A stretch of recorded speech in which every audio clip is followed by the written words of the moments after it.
Եթե սենց ազնիվ զրույց է, եկեք ազնիվ լինենք ու ասենք, որ ընդհանրապես խնդիրը այն է, որ ամենայն հայոց վեհապարի առաջնորդությամբ եկեղեցին ամենաբարձր վստահելիություն ունեցող կառույցն է հայ իրականության մեջ։ Հիմա ժողովուրդ, այս հարց ու պատասխաններին իմ մոտ տպավորություն է, որ աղանդի բանի եմ, հավաքի եմ։ Ձեր այդ կանոնադրությունը, որ հրապարակել եք, գաղտնի կետ կա, որ պիտի օրը 4 անգամ Փաշինյանին ծափ տաք։ Կամ նկարը պիտի կախեք բանում, պիտի կախեք ձեր աշխատասենյակներում։ Այդ որ Եվրոպա եք գնում, այդ եվրոպական որի Դալիճում լռություն։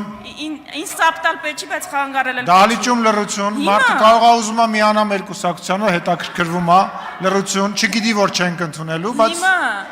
մի խանգարեք, թողեք խոսի։ Վերականգնեք, մի րոպե լռեք էլի։ Վերականգնեք Քրիստինե Վարդանյանի ժամանակը, խնդրեմ Տիկին Վարդանյան, շարունակեք։ Ձեր կանոնակարգում տենց կետ կա, քանի անգամ պիտի օրը ծափ տա, կամ այդ որ նկարները բան եք անում, կախել եք ձեր սենյակներում, այդ պարտադիր պայման, հա? Եվրոպա եք հայտարարում, որ գնում եք, այդ որտեղ եք տենց բան տեսել։ Ես լուրջ եմ ասում, կարող է իրոք ձեզ ֆյուրերով պիտի դիմենք, մի հատ հստակացրեք, էլի։ Հիմա իմ գործընկերները Երևանից Հայաստանի հասարակության մի հատվածը քննարկում են, լավ, վերջը Փաշինյանը այս հայտարարները, որ մի մասը հրապարակեց փաթեթների հույսը ի՞նչն է։ Ես ուզում եմ անդրադառնալ հենց այս կետին։ Ժողովուրդ ջան, կարծում եմ Փաշինյանի հույսը ու միակ հույսը այն է, որ դուք չեք կարդալու այդ փաստաթղթերը։ Առանց այդ էլ հատվածական են, բայց անգամ դա չեք կարդալու,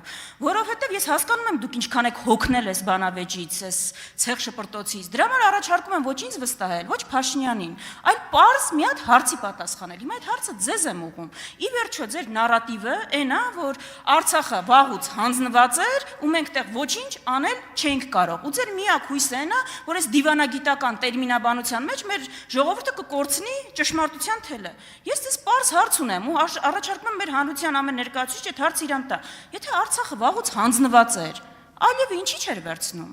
Ոնց ա եղել պայման, ասել եմ միջև Փաշինյանը չգա, ես չեմ վերցնելու, պիտի անպայման Փաշինյանի ձեռքից վերցնեմ։ Երկրորդը, այդ ով ա ձեզ հուշել այդ բանը, փաստարկը, որ